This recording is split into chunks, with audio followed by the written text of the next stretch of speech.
Martin Truex Jr., see, he's on the bottom all of a sudden. So, you know, there's no more playing. It's time to go. It is. If I'm Kyle Busch, I'm contesting this spot. Who has the better restart? A drag race into turn 1. Oh, Kyle Busch slides and does the 78. They both go up into the wall through turn 1. Caution comes out. Lock her down. We're done. Dude. Fighting for the spot. The 18 got loose up high. The 78 was loose down low. 78 split up and hit the 18. They both go around.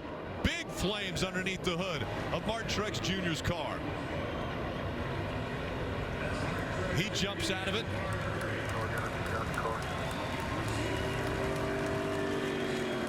They have fire suppression systems under the hood, as well as in the driver's compartment and in the trunk where the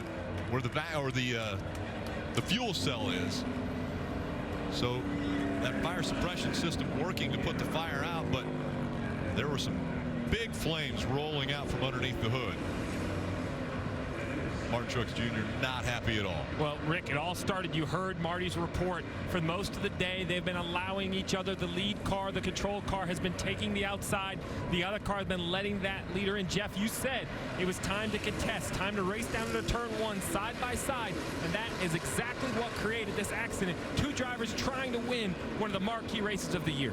And once again, Kyle Busch dominating the race and not going to be in victory lane. So this trend of 2017 continues. Here you go. Kyle Busch on the outside.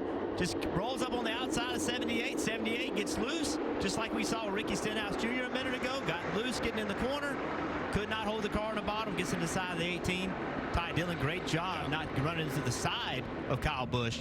This is racing. This is side by side. I know it's 49 to go, but it's side by side racing for the win. You saw the wiggle from Martin Truex Jr. He just could not hold the car on the bottom without being loose. Had to turn the car to the right or he would have spun out and got into the side of the 18. It's hard racing. It's track position racing. You have to be aggressive. You have to push on these restarts. This is the result when you push, but if you don't, you're not going to win these races. The winless streak will continue for Kyle Busch.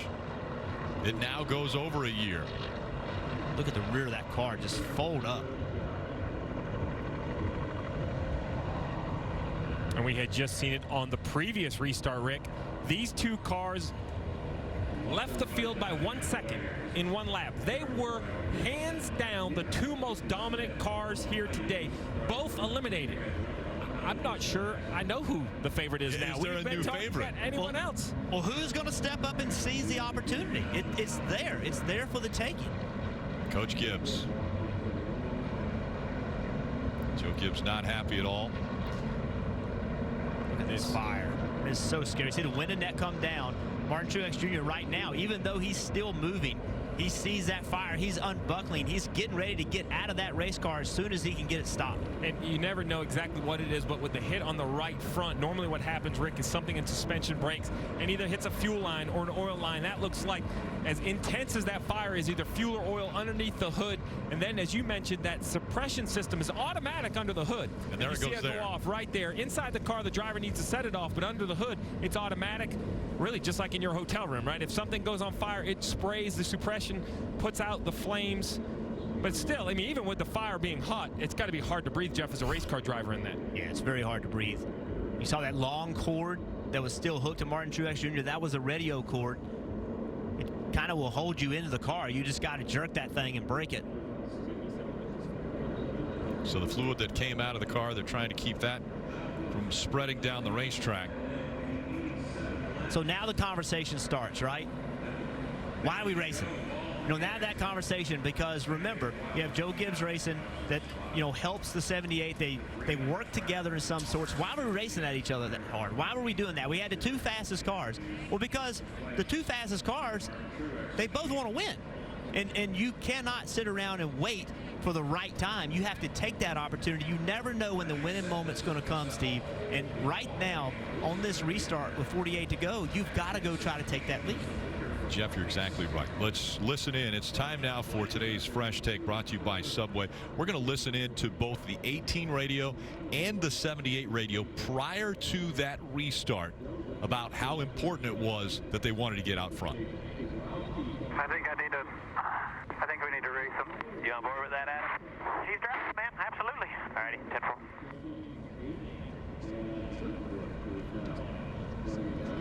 10-4. That was the 18.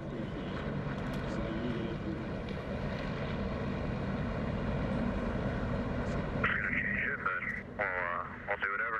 Take the bottom if we want to. Okie dokie. It's fine all day when it was the other way, I guess. Yep, copy that. Is that the plan for sure? Copy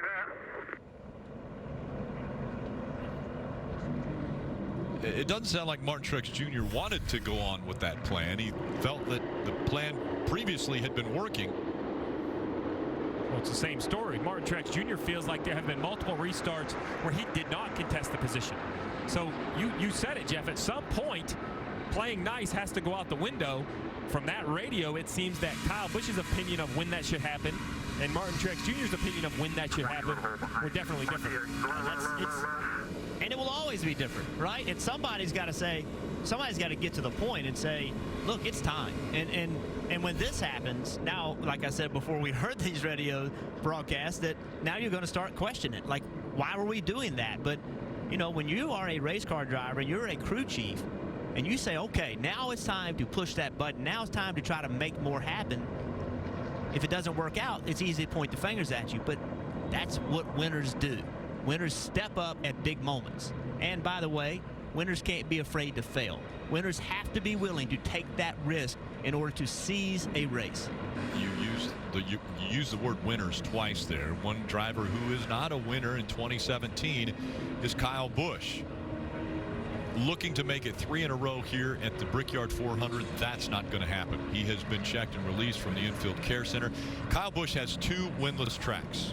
One of them is Charlotte. The other track is the one we go to next week, Pocono. Kyle Busch has never won at Pocono, but now he's on his longest winless streak of his career.